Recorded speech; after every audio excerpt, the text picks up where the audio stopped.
ದೇಶದಲ್ಲಿ ಮಾತೃಭಾಷೆ ಬಹಳ ಮುಖ್ಯ. ಜೊತೆಗೆ ಅವರ ಆಯ್ಕೆಗೆ 2 ಲ್ಯಾಂಗ್ವೇಜ್ ಅನ್ನ ಕೊಟ್ಟಿದ್ದಾರೆ. ಸೆಕೆಂಡ್ ಲ್ಯಾಂಗ್ವೇಜ್ ಯಾವ್ದು ತಗೋಬೇಕು ಅದು ಪೋಷಕರಿಗೆ ಸಂಬಂಧಪಟ್ಟಂತ ವಿಚಾರ. ಸೊ 3 ಲ್ಯಾಂಗ್ವೇಜ್ ಕಲಿಬೇಕು ಅಂತ ಅಂದ್ರೆ ಅದು ಅವರ ವೈಯಕ್ತಿಕ ಅಭಿಲಾಷೆ. ಅದನ್ನ ಪೋಷಕರು ತೀರ್ಮಾನ ಮಾಡ್ತಾರೆ ಹೊರತು ಬೇರೆಯವರು ತೀರ್ಮಾನ ಮಾಡೋದಲ್ಲ. ಇವತ್ತು ಸರ್ಕಾರಿ ಶಾಲೆಗಳಲ್ಲಿ ಗುಣಮಟ್ಟದ ಶಿಕ್ಷಣದ ಅವಶ್ಯಕತೆ ಇದೆ. ಮಕ್ಕಳಿಗೆ 3 ಭಾಷೆಗಳ ಮೇಲೆ ನಾವು ಒತ್ತಡವನ್ನು ಹಾಕಿದಾಗ ಅವರ ಕಲಿಕೆ ಗ್ರಹಿಕೆ ಕಡಿಮೆ ಆಗ್ತದೆ. ಸೊ ಆ ಒಂದು ದೃಷ್ಟಿಯಿಂದ ಇವತ್ತೇನು ಸಚಿವರು ತೀರ್ಮಾನ ತಗೊಂಡಿದ್ದಾರೆ, ಸೊ ಒಳ್ಳೆಯ ತೀರ್ಮಾನ. ಬಹುಶಃ ನಮ್ಮ ಭಾಷೆಯನ್ನು ಉಳಿಸ್ಕೊಳ್ಳಿಕ್ಕೆ ಇಂಗ್ಲೀಷಾರು ಕಲೀರಿ, ಕನ್ನಡನಾರು ಕಲೀರಿ, ಹಿಂದಿನಾರು ಕಲೀರಿ, ಬೇರೆ ಯಾವುದೇ ಲ್ಯಾಂಗ್ವೇಜ್ ಕಲೀರಿ, 2 ಲ್ಯಾಂಗ್ವೇಜನ್ನು ಕಡ್ಡಾಯವಾಗಿ ಕಲೀರಿ ಅಂತಕ್ಕಂಥದ್ದು ಮಾಡಿರೋಂಥದ್ದು ಒಳ್ಳೆಯದು ಅಂತ ನಮ್ಮ ಬಿಜೆಪಿ ನಾಯಕರು ವಿರೋಧ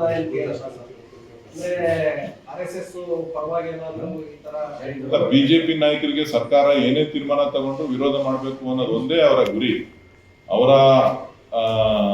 ಕೇಂದ್ರ ನಾಯಕರನ್ನ ಮೆಚ್ಚಿಸಬೇಕು ಅಂತ ಅಂದ್ರೆ ಅವರು ಹಿಂದಿ ಪರವಾಗಿರ್ಬೇಕು. ಕೇಂದ್ರದ ನಾಯಕರನ್ನ ಒಪ್ಪಿಸ್ಲಿಕ್ಕೆ, ಅವರ ಮನವೊಲಿಸ್ಕೊಳ್ಳಿಕ್ಕೆ ನಾವು ಹಿಂದಿ ಪರ ಹೋರಾಟ ಮಾಡ್ತಾ ಇದೀವಿ ಅಂತಕ್ಕಂಥದ್ದನ್ನು ತೋರಿಸ್ಕೋಬೇಕು. ಸೊ ಬಹುಶಃ ಅವರು ಯಾರು ಕೇಂದ್ರದ ನಾಯಕರಿಗೆ ಮನವರಿಕೆ ಮಾಡಿಕೊಡ್ಬೇಕಾಗಿರ್ತಕ್ಕಂಥದ್ದು ಕನ್ನಡವನ್ನು ಕೂಡ ಎಲ್ಲ ರಾಜ್ಯಗಳಲ್ಲೂ ಅಳವಡಿಸ್ಕೊಳ್ಳಿಕ್ಕೆ ನೀವು ಒತ್ತಾಯ ಮಾಡಿದ್ರೆ ಆಗ ಅದು ಸರಿ ಅನಿಸುತ್ತೆ. ರಾಜಕೀಯ ನಿರ್ಧಾರ, ಶೈಕ್ಷಣಿಕವಾದ ನಿರ್ಧಾರ ಗೊಂದಲಗಳಿದೆ. ತ್ರಿಭಾಷಾ ಸೂತ್ರ ಜಾರಿಗೆ ಬಂದಿದೆ ಕಾಂಗ್ರೆಸ್ ಅವರು. ಪರಿಸ್ಥಿತಿ ಯಾಕೆ ಸೃಷ್ಟಿಯಾಯಿತು? ಈ ಅವತ್ತಿನ ಪರಿಸ್ಥಿತಿಗಳು ಒಂಥರ, ಇವತ್ತಿನ ಪರಿಸ್ಥಿತಿ ಒಂಥರ ಇದೆ. ಇವತ್ತು ಗುಣಮಟ್ಟದ ಶಿಕ್ಷಣದ ಅವಶ್ಯಕತೆ ಇದೆ. ಕಲಿಕೆ 2 ಭಾಷೆಗಳಲ್ಲಿ ಆಗಬೇಕು ಅಂತ ಹೇಳಿದ್ದಾರೆ. ಸೊ 2 ಭಾಷೆಗಳನ್ನ ಕನ್ನಡವನ್ನ ಪ್ರಧಾನವಾಗಿಟ್ಕೊಂಡು ಉಳಿದಂಥ ಭಾಷೆಯನ್ನು ಆಯ್ಕೆ ಮಾಡಿಕೊಳ್ಳಿಕ್ಕೆ ಅವಕಾಶ ಕೊಟ್ಟಿದ್ದಾರೆ. ಅದು ಪೋಷಕರಿಗೆ ಮತ್ತು ವಿದ್ಯಾರ್ಥಿಗಳಿಗೆ ಇರತಕ್ಕಂಥ ವಿಚಾರ.